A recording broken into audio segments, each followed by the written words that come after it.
Here's a place where all of us can be safe. Our stories of transformation can be safe, and all the things we want to research are safe here. This is Safe Space with Cheyenne. I'm really excited you're here, and I hope you stick around for a while, because I've got a lot to show you before I leave Earth. I love you guys. Hello friends, welcome back in. Today I have Jenilee Bucci from New Jersey joining me today. She is a biofeedback practitioner and a trauma-informed coach. This is the first time that I've been introduced to the biofeedback hand cradle way, I would say. She uses a therapy called EVOX, E-V-O-X. You might want to write that down for your notebook later. And the story of how she really got into it is probably one of my favorites. So I brought Jenny on today to not only tell her story, but also educate us on another modality for our own personal healing. So Jenny, thank you so much for joining me. Thank you, Cheyenne. Thank you for having me. I am super excited to be here and to share the amazing world of biofeedback. I really think it's like the future of mental and physical and emotional health. It's like a bit of a missing link, right? So we're making big jumps in technology that could really help give us personalized health or personalized information. And then with that, we can make better decisions about our health. I was introduced to the world of biofeedback when my son was 5 years old. He was always a very healthy child, but he started to have these monthly fevers. And first couple months I wasn't concerned, but as we started to get into month 5 and 6 and I started to track them, I started to panic and worry, as any parent would do. And, looking on the internet only makes you that much more crazy. So I was so happy when a friend of mine told me about this biofeedback practitioner that might be able to help get us more information as to why these fevers were happening. So I had also heard good things from a few other people who had went to him. So I made an appointment and I was amazed, really, truly amazed how in one visit, in one session, in 1 hour, I was able to get such detailed information as to why my son was having these fevers and walk away with a treatment that was going to help get rid of the fevers. So that in itself could have just been the amazing part of my story and my journey, introduction. But I think what just gave it that even more powerful wow factor was when I learned what was causing his fevers. So when you do biofeedback, you get information and they're called biomarkers. And so the biomarkers, you want them to be in range, and whatever is out of range is where the body needs attention. And so when he was scanned on the hand cradle for fevers, one of the biomarkers that stood out significantly was called the echo fever of 83. And when I asked the practitioner, well, what the heck does that mean? I don't understand. And he said that it was such a prevalent strand of a fever, a virus fever that was around in 1983, that is what is causing these fevers. It was something that was probably dormant and now awakened in my son. And then I'm like, well, I wasn't even born in 1983. I was born in 85. So I'm a little confused. How could he have that? And then he said, well, it must be through the DNA of your husband. And then that was my just wow moment. I felt like I got hit with a Mack truck, because in 1983, I've heard the story over and over and over from my husband, from his mother and the family, how in 1983, my husband was 5 years old, and how he went to the hospital hallucinating with a 106 fever, seeing bugs and everything crawling on the walls. And they put him in the hospital and hooked him up to IV fluids and all this stuff with his 106 fever. And that just completely floored me. I couldn't believe that this thing that happened to my husband when he was 5 years old is now showing up with my son, who was also 5 years old. And then that was the reason for the fevers. So yeah, I walked away totally amazed by this technology and the power of what it could do.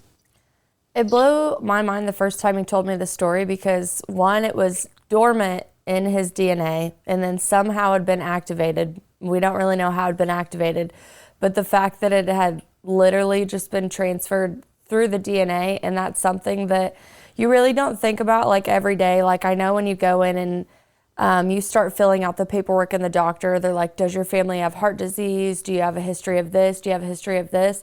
But none of us are really going through our head like, what's stored and dormant in my parents' DNA or my ancestors' DNA that is actually activating in me. And your story is like the perfect example of it. And it just floored me when I heard it too, because I know that there's stories out there, but I always try to listen to everybody like a beginner. Like this is the first time I'm hearing about DNA or sickness or any type of thing. So I love the examples of DNA transfer and the generational trauma aspect of it, right? Because technically through this therapy, you were able to kind of stomp that to where like hopefully his son or daughter won't have the same activation either. Right.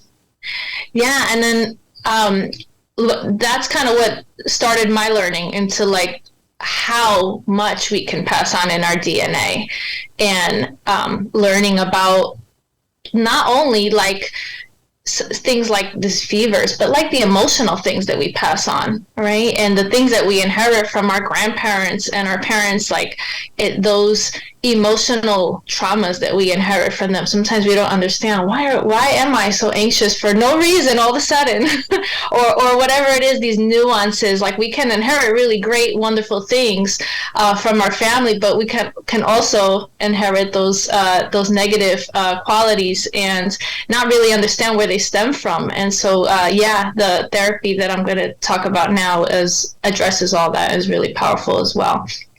Teach me. Tell me all the things. So that was the introduction with my son, and also that practitioner. I saw on his website that he had other amazing capabilities with this technology. And not too much long after I had that experience with my son, I was also having a little bit of turmoil at home. I'm married with my husband. We're going to be together almost 20 years this summer. And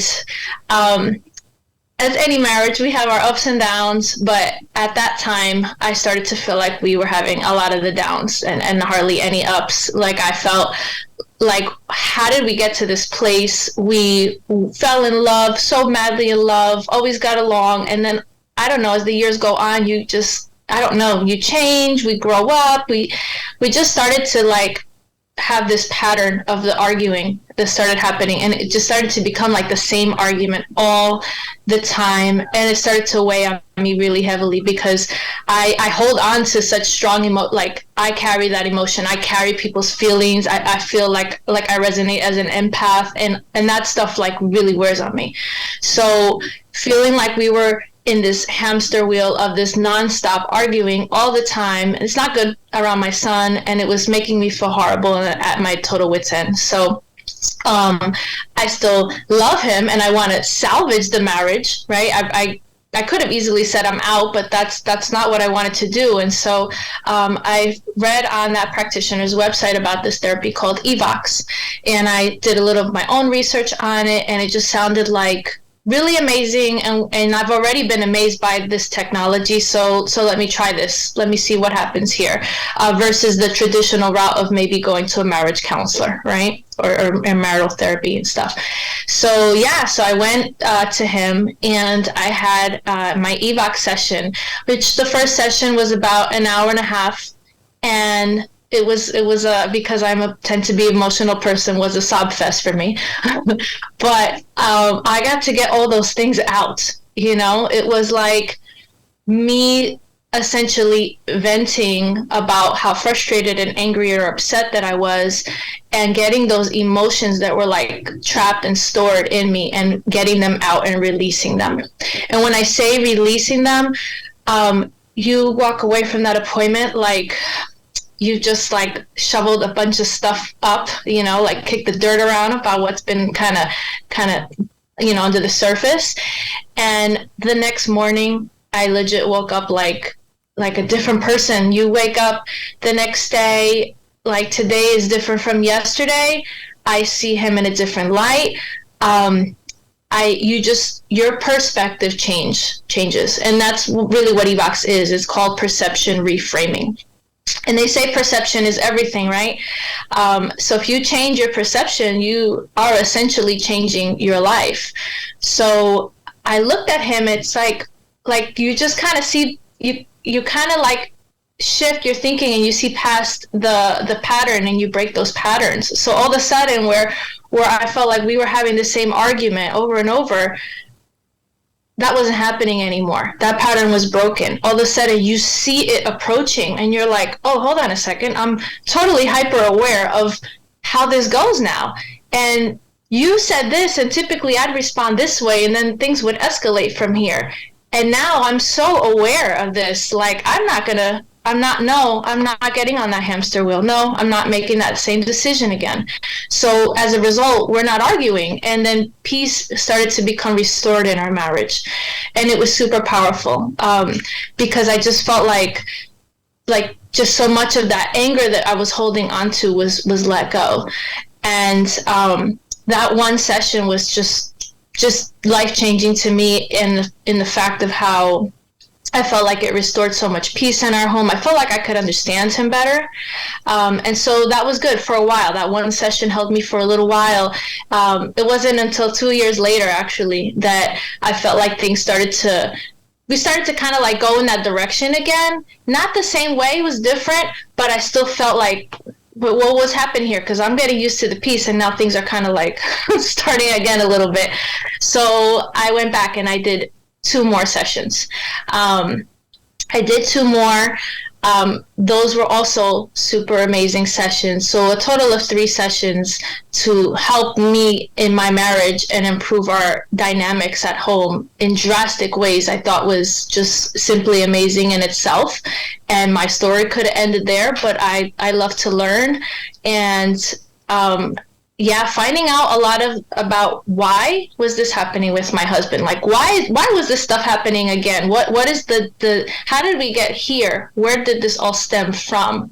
Was all information I found out after my second and third session, and learning about how a lot of this stems back to how I was raised in our childhood and the patterns that we pick up from there. So learning about how my husband very much is like my mother. Had no idea about that. Some people know that they marry a spouse who's very similar to one of their parents, but I didn't know that. I couldn't believe just how similar they were, and I never saw it before. And really realizing that when she triggers me, he was triggering me the same way. And that's why we were having still some underlying issues that now, as I've learned to address and do EVOX on my mother, that has been helping also in my journey to just only improve things with my husband, but also improve things with my mother and the family dynamic and things from childhood, and things that have been there for years and years that I had no idea were there.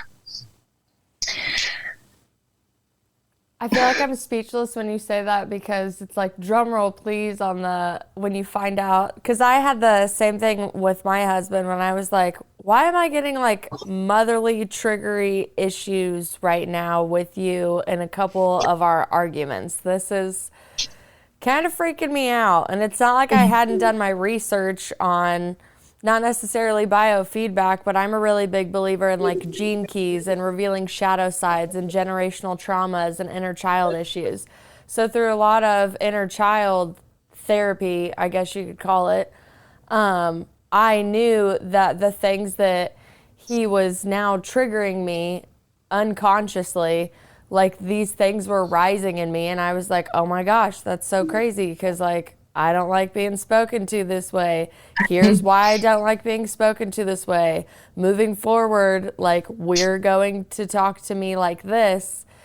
This is how this makes me feel. This, like, there was a lot of like unpacking these little boxes that you just don't even want to do, because you're just love that, though. I can't even believe that I'm 31 and this is what I'm focusing on today, right? Because you said this and you don't even realize what you said.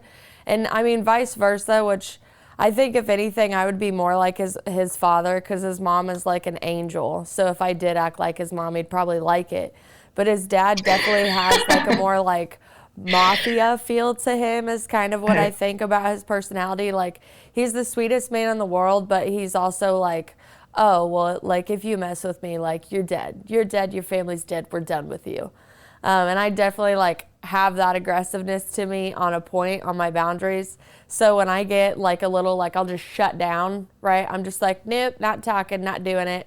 I can definitely see how, like, I could trigger, like, a father wound in him versus, and then he triggers a mother wound in me. And we definitely, like, work it out together. But it's just so interesting when people actually find out, especially almost 20 years into the marriage, you're like, wait a minute. Right. This has a lot more to do, obviously, back with me than it does with anything that you're doing. But think your triggers, for they show you where you aren't healed. They Is what I say do. about And those. I love that you're doing this and you're on this journey too, because it is work. It's work, and it's not easy to like find out, maybe these ugly parts about us and why they're there, but it's healing to find out, and then we can work on them. Like, I didn't know that all this stuff existed before, and then now that I do, I have to know more. I have to work on more, and so it is a Yes. journey, and it's not a quick one. It's self-paced, and what each person can handle is a little bit different depending on their circumstances. But as long as we're moving in that direction, it's growth, right? And it helps us be better people, better mothers, and children to our parents, better spouses, all of that. So it really helps us and everyone around us. Well, I think especially in marriage, I know, when you get together, the goal is to be together the rest of your life, because that's what, like, you take the vows for and all that fun stuff. But something we realized a couple later down the road is the pressure of feeling like, every day had to feel a certain way, and we were trying to hold ourselves up to, like, the societal standard of marriage and not necessarily going back in and, like, asking ourselves what we want in our marriage and then outside of our marriage for, like, our own personal journeys. And that was something that I think, like, I was the catalyst of, because I definitely had my awakening right before we were married. So we still wanted to be together and have a child and do all the family stuff, but my life just kind of, like, completely exploded in front of my eyes. And I was like, we don't really have anybody to, like, bounce marital ideas off of, Like, I think that I just want a completely different life than what everybody's doing. So when we go to family events, I feel like we're going to kind of be like the outcast, like we're the black sheep married couple now, because we just don't suffer the way that I see other marital couples suffer. And we don't use the excuses of, oh, well, when you get married, this happens. And when you get married, this happens. And it's just, we don't believe any of that bullshit. And if we find ourselves in front of a married couple that just say, oh, well, that's how it is after you've been so many years and blah, blah, blah, blah, blah, blah, blah, I automatically just, like, tune them out, because we actually love diving deeper into ourselves. Me more than him, I would say. It definitely is, like, a bigger part of, like, my work life too, to be so transparent with my healing journey. But we struggled just being different is probably the best thing that I would say, because there's just so many people that still want to go with the status quo of, oh, well, you made your bed, you lie in it. Oh, well, I married her, I married him. This is what I have to do. And I ended up being around so many unhappy married people that they're like, well, we've done marriage counseling. Well, we've done it. We're just in it. Our families are tied. Our finances are tied. It would just be too much. And I'm not saying that, like, everybody out there that has marital issues, like, needs to have a divorce. I just think that if you go through the work, you're still continuing to unpacking and doing it. Like, there's some people that go through their issues and they really do elevate each other to a certain point. And then they're like, it's kind of like, thank you so much. Like, leave me better than what you found me. And those are probably my favorite, especially with co-parenting stories. And I brought this up because I'm a huge believer in soul contracts. And marriage is a human concept. I am an ordained minister. I do love marrying people. I believe in marriage too. a very big degree. But I also believe in soul contracts. So if you're just supposed to marry someone for like 10 or 12 years, and then learn what you're supposed to learn and get out in whatever way you're supposed to, then I think that there is a soul contract that should be honored instead of a societal marriage contract that's like, well, you said you'd be together till death do us part, so you have to do that. Because I'm really big on like more soul evolution and keeping the balance of the spirit and the human experience. But I like your story because 20 years in, now you're really getting into the nitty gritty stuff, and like, you know that that's where you're supposed to be. And I love hearing stories of people that they're like, hey, till death do us part really is our thing, and this is what we're doing to move forward with it. I think there needs to be examples in both. I had a previous interview where the guy was like, this marriage is going to negatively affect my daughter's future. She needs to see me be with someone who loves her mother and her mother loves me truly. And like a step like that I thought was supremely courageous as well, just because they still wanted to be together because there was love. And nobody really wants to, you know, break up a family, quote unquote, but some families need to be broken up because there's other people that can love those people better. But in your situation, which I like to highlight, you guys have been in it for 20 years, definitely had the up and downs, and you've found such a great, like, holistic way. But it also, for me, proves like emotion is energy in motion. It has to be spoken about. It has to be moved. It has to be pushed out, has to be healed, has to be resolved. And resolutions don't always come with, you know, the happy ending that we all want in a fairy tale realm.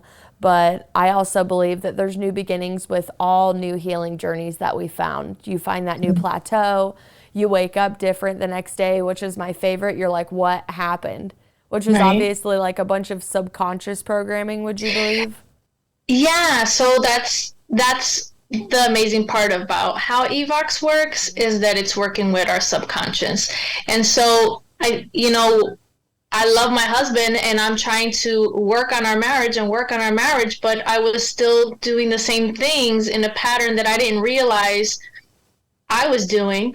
So it makes you aware of yourself, and then the subconscious, we don't control that. You know, we don't have control over how our subconscious works. So when Evox is able to help you shift your perspective from your subconscious, all of a sudden you're just made aware of all these different options and possibilities that you didn't know were there. And as a result, you'd make a better decision, because it's always it's like human nature is in our best interest to make the best decision for us.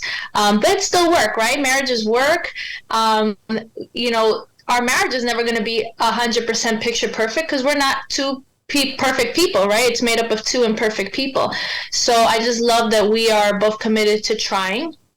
And a lot of it, was me being aware of like how much I was probably pointing the finger at him instead of at myself and looking at myself. It's easy to blame the other person, right? It's harder to like take responsibility and say, well, how am I contributing? What am I doing to trigger him? And I learned a lot about how we were trauma bonding. That was like a big thing for me to learn about how, yes, we fell madly in love with each other because it's like we were magnetically drawn to each other from our own childhood traumas. And it's like you are looking for that person, who's going to balance what you need. And that was wonderful, and that's a wonderful thing. But then the opposite of that can happen is that you later as the years go on, that trauma is still there. So the way you react to certain things, the way they react to certain things may be different, because you just have different trauma responses. And so that was a big part of why, well, I should say this before I mention that, but after my third Evox session, I woke up like just in this state of bliss is the only way I could describe it. It was like a pure state of bliss. I felt so good. I felt so happy and peaceful. I felt lighter. I physically felt like there was a weight removed from my shoulder, from between my shoulder blades. Like it was a physical and emotional thing for me. And I just started thinking, oh my goodness, how how come more people don't know about this? Like if everyone could feel how I feel right now in this moment, I feel like that would just change so many lives, you know? And then I just started thinking, could I learn how to do this? Is this something that's beyond my scope of where I'm at this point in my life and all that? And so that's kind of what led me on that. It really inspired me to learn how to become a biofeedback practitioner. So I went and got trained to do that. And then the other part of my training was, now that I'm learning so much about how our childhood affects us, the things that happen in our family dynamic, what we inherit from from DNA and grandparents and parents' traits and all that stuff, led me to also want to learn to become a trauma-informed coach. Because that way I feel like I could have more empathy for my clients that I see, right? My trauma is not the same as someone else's. So we all have different stories, different journeys, but just learning how I could be a better resource to help them. And then ultimately Evox, the technology, is really doing the work to help that person subconsciously shift and have a reframe in their perception and be able to heal from that point. I'm really glad that we're scheduling this today because I actually had class last night for about 2.5 hours, and I work with I call her a metaphysical ambassador. She can just do any type of energy work, Akashic reading, everything. But her counterpart is also a psychologist that specializes in trauma and PTSD. So they teach both of the classes from a spirit and science perspective. So we were talking about affirmations and how to introduce them into your life, and how there's one way that you can introduce them into your life and they work, and then there's another way you can introduce them in and they don't work, and it's all based on your perception and your belief. And we were breaking down what is a belief, how do you develop a belief. A belief is your perception of a thought that you keep repeating over and over and over until one day it becomes a belief. So we use the example of, I am not safe in the world. So we're just like continuously, like, your belief is I am not safe in the world. And then how are you going to change the perception that you are safe? So we went back through kind of like a little mathematics of the heart and mind, so to speak. And we're writing an equation down to take home of, you know, what is in your perception that's blocking you from having a better belief or being able to utilize a different modality. And I love that all of this work is really framed around those three things, which truly, where you go, like where you put your energy, where you put your thoughts, like that's where all of your energy is going to go, especially all those really like heavy, weighty things. Like, yeah, if I'm having problems in my marriage, or if I'm having problems in my finances, or I just lost like a loved one, like those are the three main ones that no matter what you have to do in your daily life, they're still just like rotating there like that big black cloud around your head. But I think that people miss out due to obviously like their worry, their grief, all of these lower vibrational like feelings that truly weigh you down, right? Pull down. Yeah. I don't think that they have any idea that something that is very grounded is biofeedback, is probably my favorite way that I would describe it, is there and can teach them not only like, hey, you can be released from your suffering in a very normal, grounded, scientific approach, but it's also starts with you. And you're so busy looking out into the world going, what is this? What's going on over here? Oh, this happened to me. That's why I reacted this way. Versus coming back into yourself, taking a couple breaths, putting your hand on this cradle, talking to this microphone, and like feeling the energy that has actually been stored in you all along that you're reacting from. Yeah. And that's the part about Evox and how it works is really because of the voice, the talking aspect of it. And our emotions come out in our voice. Like you could be on the phone with someone and you don't see them, and you know, you call them on the phone, hey, how are you? And they're like, I'm fine.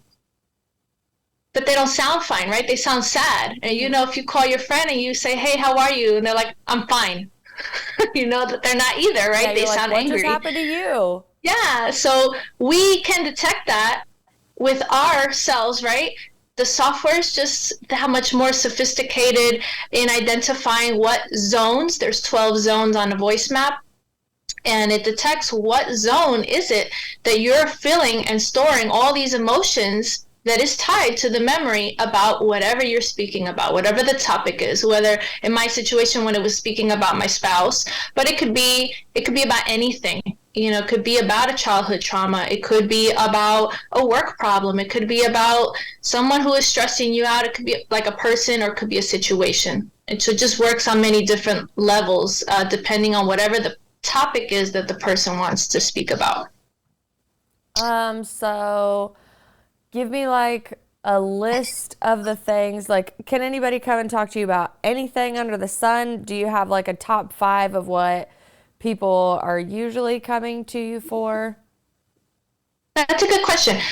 So I would say some of the topics are bigger, and if it's a bigger topic, it will require multiple sessions. So in my situation, it was the one topic. It was my husband. When I just focused my 3 sessions on him, and then I got to the goal of what I wanted was peace in our home, peace in our marriage, better communication, right?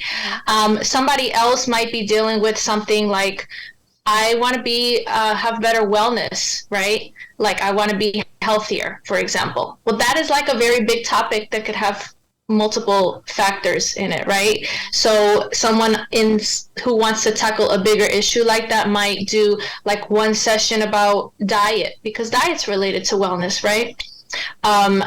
They could do another session about exercise, because that's related to wellness. And they might do another session about sleep, because that's also related to wellness.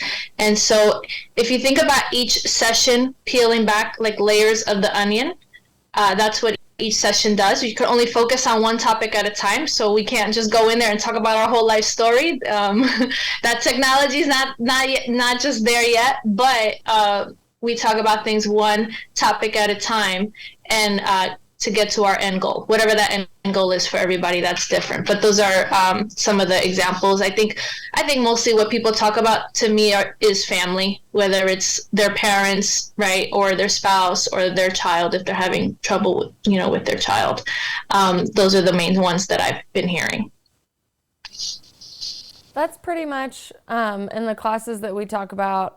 They asked a question like, can anything in your past hold power over you in the present?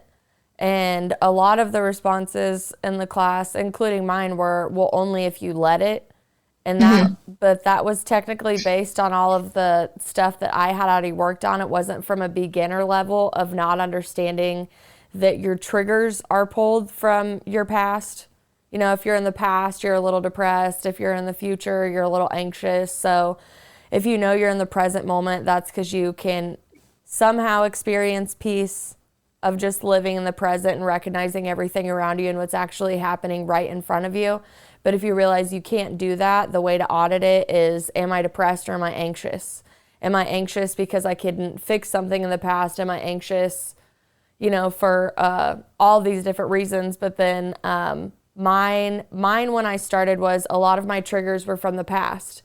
And it was a really big past that I just got to move away from and run away from and be like, okay, that's done. Like, I don't have to worry about it anymore. I'm going to go start my new life. I'm going to go, just be away.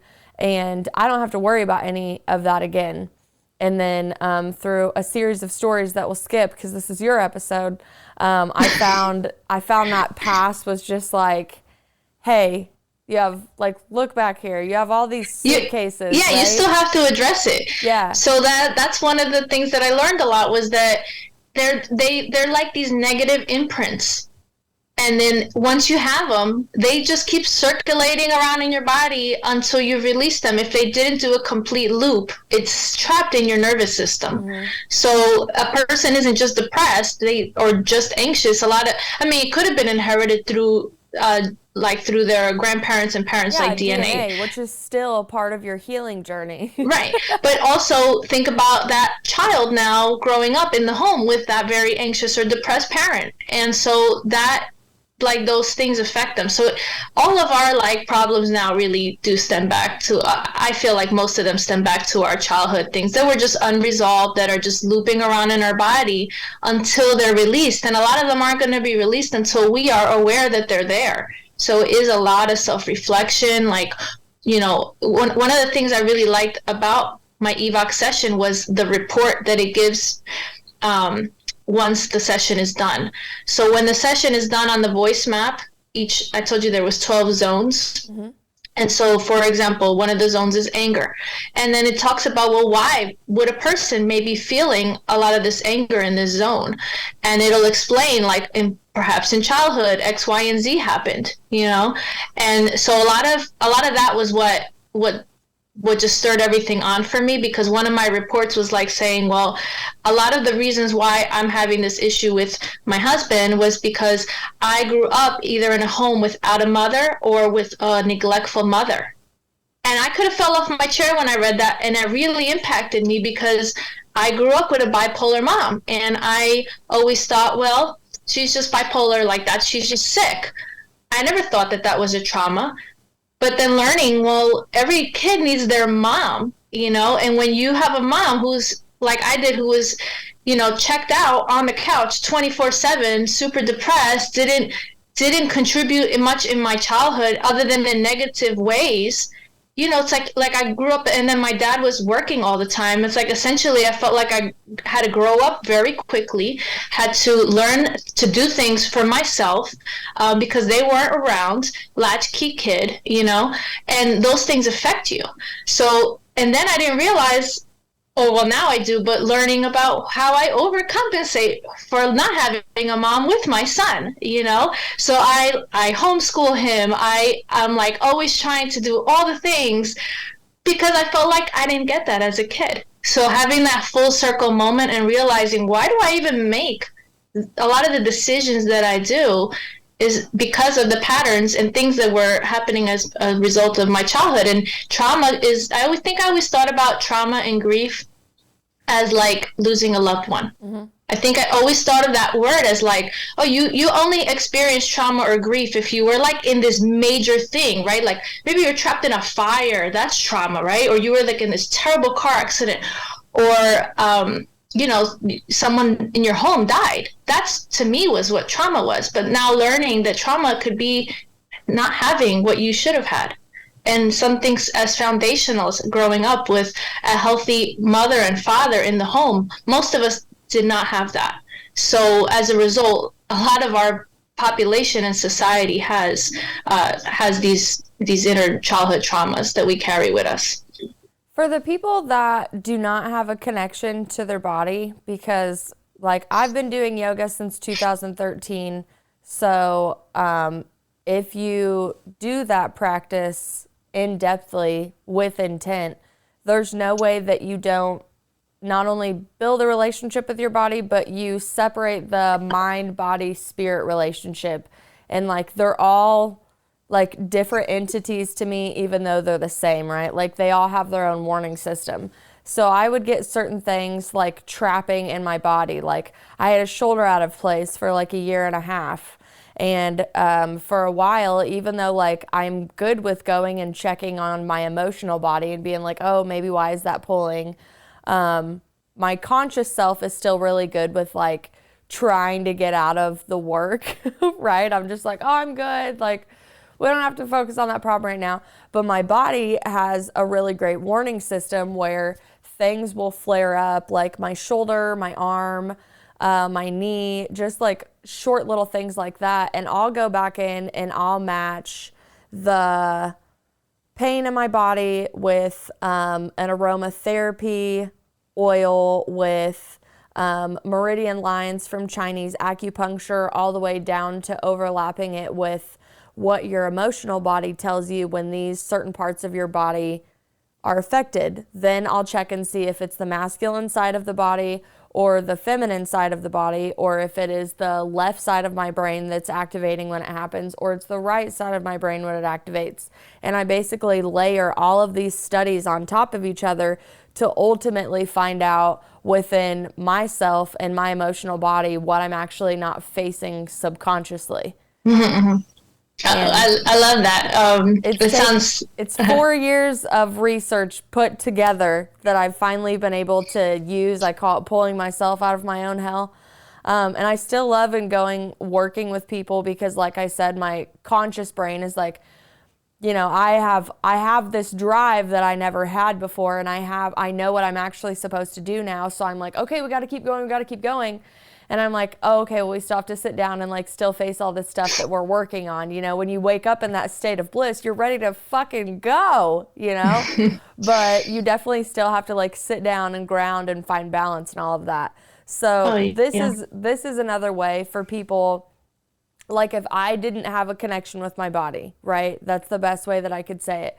If I don't understand that the aches and pains in my body are emotions that have been downloaded into my brain that I did not receive properly, that have now manifested physically as dis-ease in my body.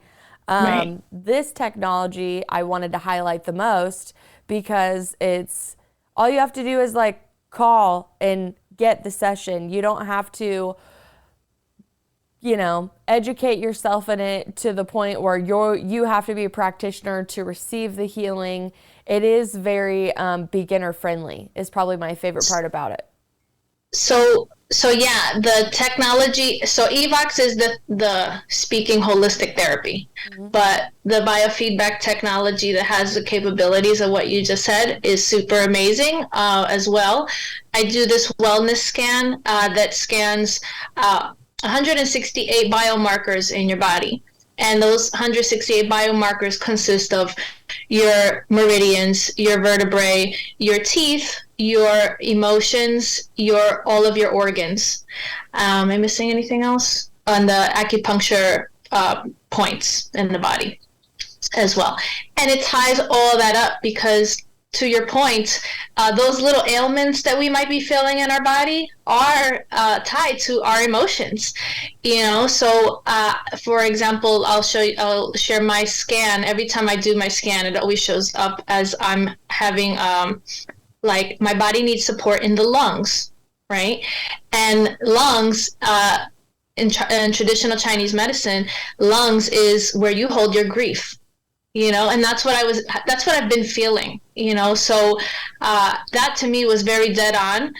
And something that I think is also really cool. I have this book. It helps explain how all these things tie together, like what essential oils would be best for someone who needs support in the lungs, right? What affirmations, just how can you support that body part, that organ, right? And so, I lost my train of thought for a second. Sorry. It's okay. The horary clock. That's what I wanted to share. So in traditional Chinese medicine, there is what's called the horary clock, where every 2 hours, your organs get this burst of energy. And depending on which organs you have that need a little more attention and support, they're going to be stressed organs. And the wellness scan that I do can show which of those organs are that need some support. But for someone like me who has lungs as their kind of like their weak organ, they wake up between 3 and 5 o'clock in the morning. And so that's the window of time where that organ gets that burst of energy. And it doesn't fail me. 3:30 every single night, I wake up like almost like you kind of gasp a little bit for air because it's the lungs, right? Mm-hmm. And that's not coincidental. If you look into people who get like asthma and that kind of stuff, usually the time that they wake up, there's been studies done that it's between that 3 and 5 o'clock in the morning window. And it's because that organ is getting that rush of energy.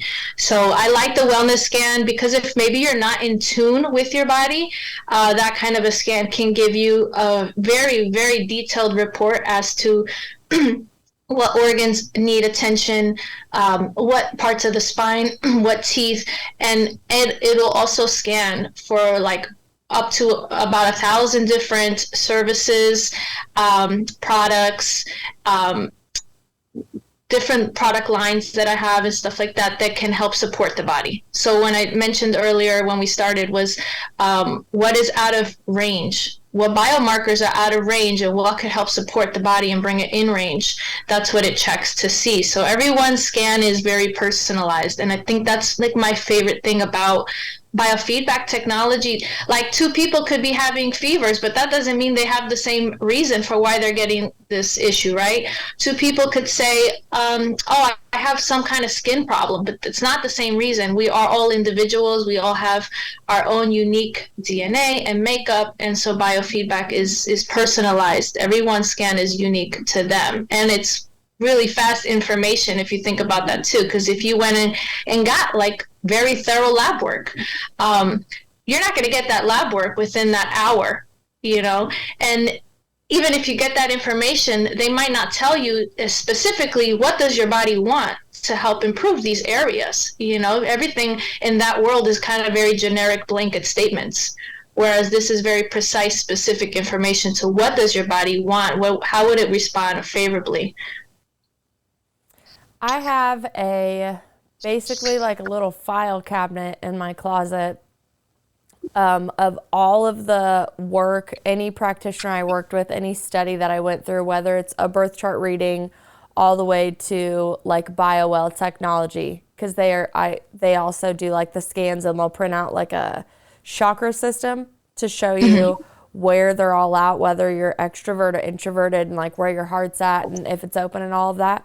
Also goes through meridian lines. It'll show you things in your gut, like amazing technology, just like biofeedback is. And I keep all of these, like no matter what I do, because I'm fascinated with the evolution just in taking my own power back and finding people to work with me to finally give me the answers that I need versus going to just like a medical facility and still feeling like my health is gatekept for me for an insurance purpose or, right, whatever their guidelines are. They can't really talk to me the way I want to be talked to is what I found out.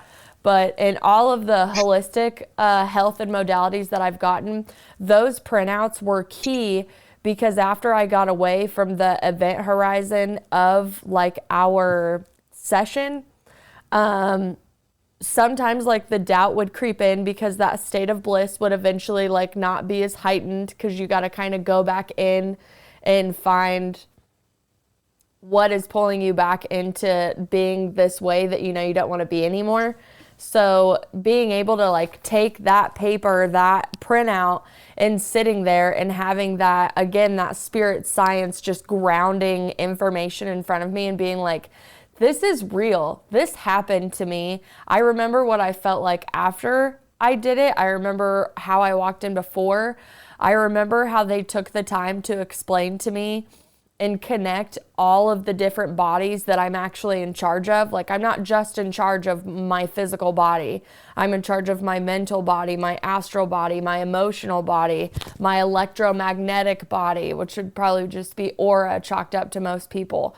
But taking my power back over the last several years is a really big credit to science like this, and being able to deliver it to me where I'm able to digest it in front of you during my session. But I also get to take this paperwork home and not go, oh God, I forgot what she said. Oh, what does that even mean? What does this even mean? Right. Because I've gotten printouts from lab work, and yeah, half the time I can't even pronounce. Yeah, if we're not a doctor, we don't know how to read it. Yeah, I couldn't even pronounce it anyways. But then over time, if I wanted to go back into my lab work from like, say, 3 years ago, I would have no clue how to read any of the stuff that they gave me. And I'm not saying it's on purpose. I'm just saying it's kind of weird if you want someone to take care of themselves and you give them a printout that gives them no direction on how to, besides, right, whatever way they diagnose you. So I love pulling this apart, because not only are you giving them something like now, you are a great example of, the awareness that you get to have, the fast change of perception in your subconscious to act out in your conscious. But then you also have work and a printout that you get to take home, and you're like, hey, just so you know, it feels unreal. It feels magical almost, because nothing else has ever worked like this. But study this, because over time, like, these are integration tools for you. And that's something that's huge. And I think in any holistic or even in any of the psychedelic medicine coming into play, the integration tools are what you have to have for any session, whether they see you or anybody else, for it to actually work and continuously work. Like, you have to go back into yourself and empower yourself to use this information and use it as a building block to the person that you actually know you want to be. Right. Yeah, I agree. I'm really glad that there's more and more modalities moving in this direction. Mm-hmm. So the end goal is like health and wellness in our bodies, in our minds, and all of that. And there's just all these different modalities there that are just. It's great to see, like, it's like the future, like we're going into just more specific personalized care for each person. And not to discredit people who do the regular route, but I just feel like the alternative routes are starting to be so much more abundant and precise, and just really help us in different ways, and it's just to me, in my opinion, a much better form of care. And I feel the same way as you. I definitely don't want to like downplay anything or demonize any type of like Western medicine, so to speak. I've just noticed through my own direct experience with a lot of the practitioners that I've worked with that they truly have a passion of serving humanity, and like you yourself being better and finding what you actually came here to do and be for. And I didn't really get that with anything else. Like when I had to go through my spout when I was like 19 or 20 with wondering if I was going to be put on antidepressants the rest of my life because I couldn't regulate my emotions properly, like the very big like dark cloud over my head type stuff. I didn't really like feeling like I was a part of the system, for one. But now understanding like a lot of empathic tendencies and how people take in other people's energies, and even how you can get it mixed up with your own, where you're filtering somebody else's and you're like, why am I depressed right now? Like, that's so crazy. I was just happy like 5 minutes ago. This is so weird, like how we all pick stuff up. But before I ever even believed that, like, talk about being woo-woo, that was completely woo-woo for me. I always wanted the doctors just to like give me a diagnosis and just like give me a label, right? So I could wear it, and now I can use that as an excuse for why I'm going to limit myself and not grow, because this is where I stay. I'm actually depressed, and you can't talk to me like that because I'm depressed, So I never wanted to be limited, but I also didn't want to do the work at the time that would make me want to be the person that I continuously saw in my head kind of taunting me, which now would be like higher self. Psychology version is future self. Whatever you have to use to get to that definition is fine with me. But work like this is really powerful because I really do think it serves humanity. It's not a gatekeeping modality, and you're able to take it back, really ignite, like you said, that bliss in yourself. I'm a big chakra speaker, so I say a heart chakra activation. And when your perception changes, that's when the real work of embodying what you learn comes into play, but also reprogramming and rewiring your brain. And there are so many different people that you can learn from to rewire your brain. But I think it all starts with going back and finding people like you that have this technology and this capability. And, they're willing to sit there and talk with you about things that maybe you don't even want to talk to your spouse about, or your parents or your friends about, because this is supremely deeply rooted in you, Yeah. So I love that you're out there and you're doing this. I look forward to, I know that you're in New Jersey and I'm in Wichita, but you have fully convinced me to like put the hand cradle on my list and awesome. Add this to my modality, because for me it's emotions are energy in motion. So I know that through yoga and all the other studies that I've done. But for me to be able to use my voice and speak about things that I've just found that are still halting who I want to be in the future, like I still have my own fears about things when I come up on stuff. I still have shadow work that crumbles me into pieces. And I know now over and over that it's always brighter on the other side. It's always better. It's always more vital. It's healing. Yeah. And it's super healing. And like, I want to live, I want to be vital, and I want to live a long time.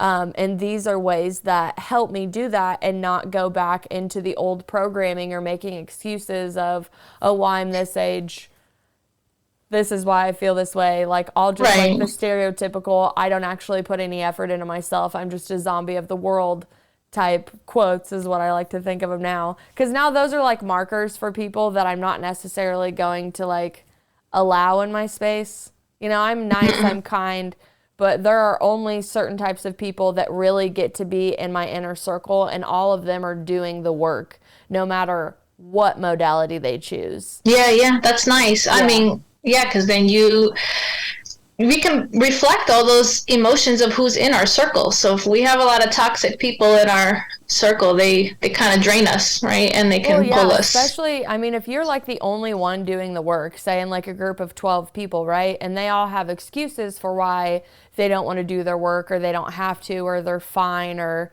masking is probably a big thing that I would say. It's going to get significantly drained out of you, but you're not really going to feel like sane is the best way I could say, because you're having all these profound epiphanies and revelations in yourself and in your own human evolution. And the only thing you're probably doing is triggering all of these people around you that they're not changing. So they're going to kind of act like the crabs in the bottom of the pot for you. And this could be friends, families, wife, husband, so many different people in our lives that, okay, and again, in society, it's like, oh, they're my family, they love me, blah, blah, blah, blah, blah, blah, blah, blah, blah. But when it comes to these really just like new ways of evolving, I would say, there's just a collective awakening that I've met in so many people across the board, where one of their main struggles is auditing people in their life and in their inner circle, because now they're doing the work and it's their time on their journey to do their work. It's not their time to look at their friends and go, okay, it's your time too. I want to stay friends and be with you. So, you know, you have to activate as well. Like, we're all on our own journey. So there's definitely a lot of compassion, but just self-boundaries is a really big thing that I've gotten to really hone in on the last several years. And I've had people I've had to push away that I really didn't want to. I've had people that handed me the scissors and they didn't even realize it, and I was finally strong enough to take the scissors from them and go, you know, I release you with so much love, and I really hope that we get to circle back to each other in an elevated platform. It's the best way that I could say that. Yeah, and you know, sometimes people in our are in our lives for certain seasons, and like you said, we're all on that wellness journey that looks totally different for everybody. I think the most important thing is that we try, though, right? That we try to do the work, and for something like Evox too, because not everyone is comfortable speaking about things that may be traumatic in their lives. I think I want to mention one of the things is that you don't have to get in depth if you don't want to about the nitty-gritty stuff, because the powerful thing about Evox is that it works with the voice, not your words. So when we went back to the example about like, oh, how are you? I'm fine versus I'm fine, right? We are detecting inflections in the voice that may sound different, that don't match the words, right? So it really is the inflections of a person's voice as they speak about a topic. They don't have to get into all of those details if they're not comfortable. But when they start talking about the topic, those inflections carry out and go on the voice map. So that's the nice part, is that, you know, I have a range of people that, you know, I'm the talker. I want to like tell all the nitty gritty details because that's my nature. I'm an open book and I like to speak and be open and honest. That's how I work. But I've had other clients who are more reframed, and they might not mention the person that they're talking about. This person, they talk about this person. because they don't want to like reveal, they might feel a little bit more closed off. It's fine. I'm not recording words, and neither is the software. It is picking up the inflections in your voice. The most important thing is to feel comfortable getting it out so that you can heal and improve that part of your life. I wanted to mention a couple of the benefits of Evox. I know we talked about them, but I just wanted to highlight for anyone who may be considering doing this. One of the benefits is that it will help release painful past traumas or help break those negative patterns that you find yourself in. Like when I mentioned that I was on that hamster wheel. It will help you experience this deep peace that comes from that inner healing. Like when I mentioned, I woke up the next day and I felt different. Like it is this really inner deep peace that you feel. You will make better choices as a result of shifting your perspective. It is perspective reframing. So you will always make your best choice. So it will help you improve in your qualities of decision-making ability. Another benefit is that you get to understand your deeper self. Right? Why do we do the things that we do? Where does this stem from? Why do we make certain decisions? I think that's, to me, was one of the most powerful things, was learning about the why behind things. And then the biggest benefit that I think that is a little different from this modality than some of the other ones is that you experience these positive changes on a subconscious level. So like talk therapy is amazing. You could be in talk therapy for years and years, and can be a beautiful thing and a great modality for some people, but we can't really work on our subconscious ourselves. We can try to do the things, but that's what I think I like the most about Evox too, is that it's working on my subconscious and whatever stubborn things are there that maybe I thought I let go of, it really helps to release on that level. That's what probably the biggest thing got me too, is I've been really into getting more in depth on the subconscious programming, from even like guided meditations at night, and even realizing like things that I've been doing in my conscious reprogramming. I'm like, okay, I've done this. Mm-hmm. Like the pathway is built, but I can still feel a block. So if the block is not in my conscious and I've already been doing the rewiring consciously, okay, time to go back, whether it's in meditation or whether at night, journaling, whatever, and really going back in and tinkering with that like 90+% that actually controls my whole conscious life.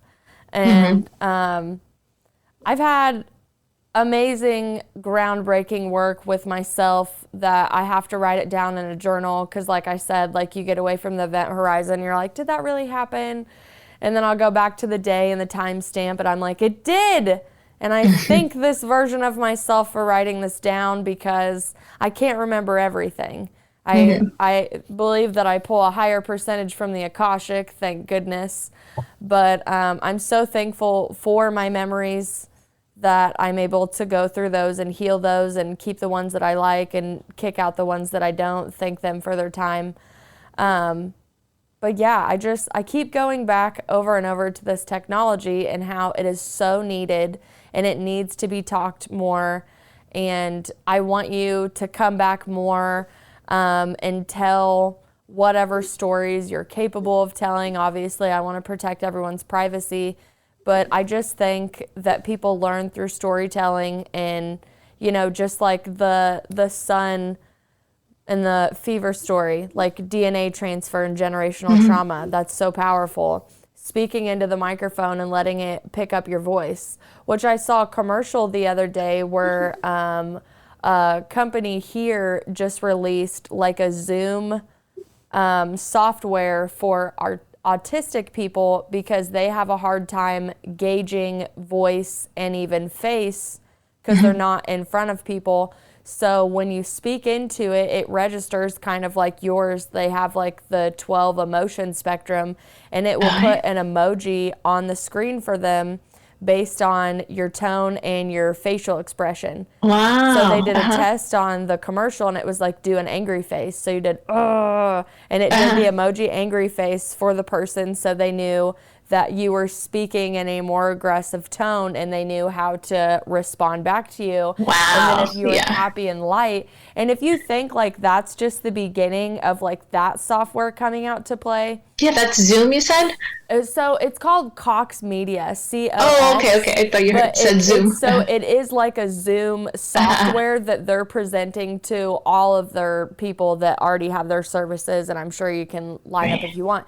But it was the first time I heard about it, and since meeting you with biofeedback, I was like, that's still the science of biofeedback technology. It's just not being used necessarily as a therapeutic modality. It's being used in like everyday, let's figure out how these people are actually trying to talk through technology now. Because there's a supreme barrier. Like, I see you, I can't touch you, and I'm really good at energy, so I'm picking up what you're throwing down.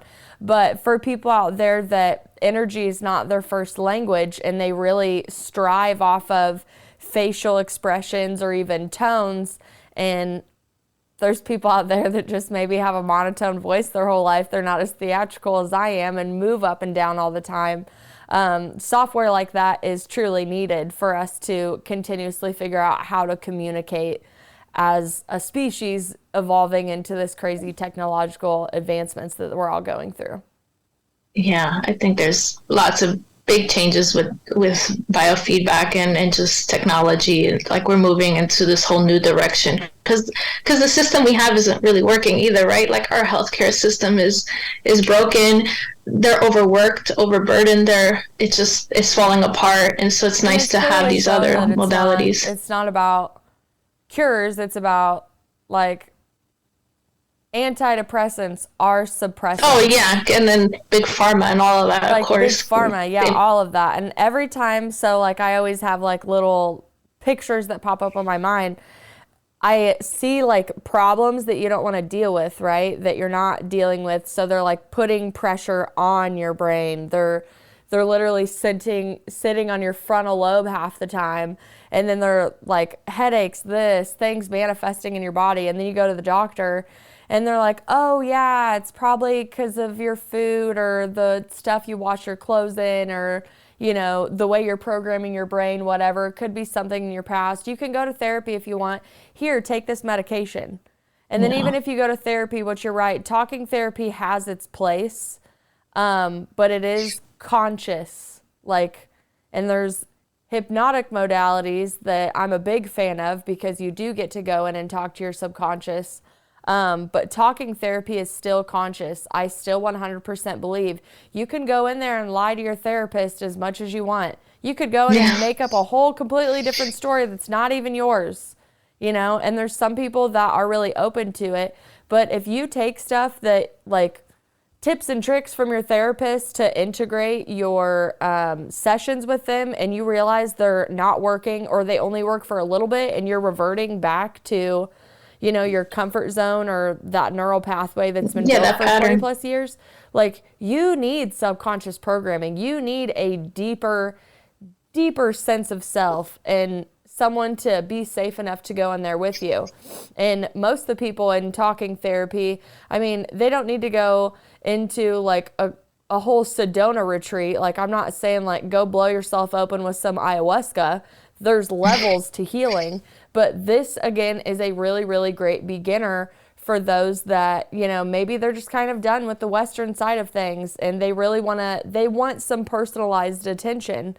And they really want answers of what's going on and not another diagnosis, another suppressive pill, and to feel like they're on the hamster wheel of the medical mafia. Yeah, agreed. So yeah, I love that this modality is able to be remote. Not because it's not a lot of biofeedback practitioners who may do this modality. If this is something that, you know, people think they might be interested in trying, it does have remote capabilities. It does work by means of a hand cradle, so that depending on where, you could be any part of the world, but as long as you have your own hand cradle, the technology is so advanced that we can do this, you know, over the internet, which is really cool. Any of the scans and therapies that we talked about. Mm-hmm.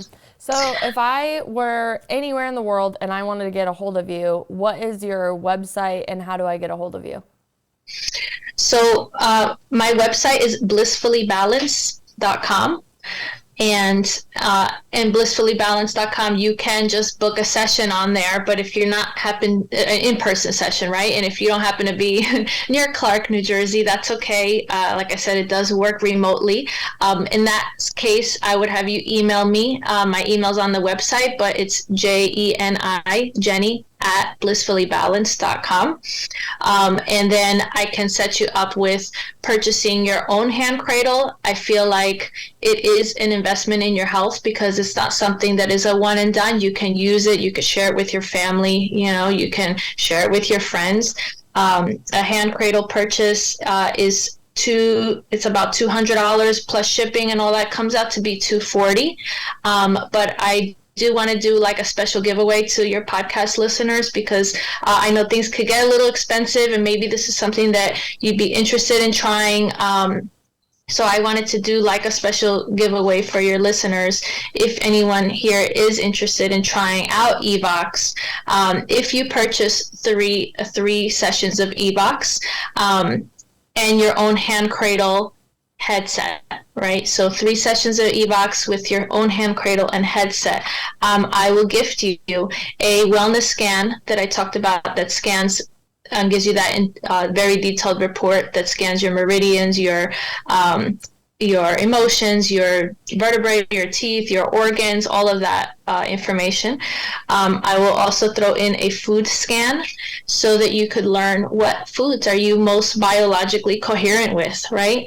Like we know that apples are healthy, but maybe my body responds more favorably to apples than yours does. And so foods can stress our body out, even if they are healthy foods. Our bodies are all unique and different. And so what I like about the food scan is that it's personalized. So it'll scan about 400 foods to tell you what foods does your body benefit most from and what foods can serve as a stress for your body that you may want to limit or stay away from. And then I'll also throw in a Bach flower scan. So if anyone is familiar with the Bach flowers, they are amazing. They are essences derived from flowers, and they have the ability to heal our emotions as well, more on a temporary basis, right? Like if you're feeling very stressed out, you might grab a rescue remedy. Mm-hmm. Some people are familiar with the Bach flowers in that situation. But the eVox is going to be what really helps release those things from a permanent standpoint, right? Once you release it, it's gone. You're not going to keep dwelling on it anymore. You've healed that part. If anyone wants to purchase the 3 eVox sessions, their own remote hand cradle, I'm going to gift them the Bach flower scan, the wellness scan, and the food scan, and all of that has $175 value. My gift to you, because I feel this passionately about biofeedback, and I want people to try it and share this amazing healing modality with their friends and family. I definitely want to get the word out too, because that generational trauma is thick in all these generations that are running around right now. So that could really just blow a whole family into a nice, healthy, peaceful holiday season forever. We didn't mention much about the generational, but I'll just mention it briefly. I think that is like the biggest, one of the biggest things that we can improve in our life is healing the things that we've inherited from our family, right? And so there is a transgenerational scan through eVox that is 5 sessions. And when you totally reframe on yourself by breaking the genetic inertia that you've inherited from your family. So it's 5 sessions because that's a little bit more involved, but you are scanning, you are speaking. One of the sessions would be about your parents, your mother, and then another one about your father. Then another one is about your most significant numerical grandparent, and we'd get that number after you speak about the 4 grandparents. And the 4th session would be about your spouse, and then the 5th session would be about yourself. And so then by that fifth session, you would totally reframe on how you feel about yourself, because you have unloaded things about your mother, your father, your grandparents, and your spouse. So it's truly amazing to just break that and really learn who are you apart from the stuff that we've inherited from our family, or patterns that we've picked up and repeated from them, right? And so it's truly amazing therapy. Yeah, I really look forward to hearing more. It's definitely a continuation story. I want you to come back when you're ready to come back and tell us more and teach us more. But I really appreciate you coming on today and telling your story and giving us a lot of information about what this technology is capable of. Thank you so much. I'm so excited to be here and very grateful. Thank you. Well, stick around because I still have a little bit of music for us, because it is the end, but it's not the end song. So this past weekend, my husband took me to Temple Live in Wichita, Kansas. It's a local venue, and they were hosting a band called The Ultimate Doors, tribute to the Doors. And this guy's vocals took me back to where the Doors actually were playing, and I was standing in front of Jim Morrison. He rolled around on the stage. He really just got into Jim Morrison's character, and I gotta say, guys, I took so many clips for you. I think season 2 is all about playing the Doors for you. So please go find this cover band. Once again, they're called The Ultimate Doors, tribute to the Doors. I will obviously link them at the bottom for you to check them out. If you ever see them in your area, they start touring like right in 2023, so you have all year to see them. But Jenny, thank you, and please enjoy this clip with me. Thank you.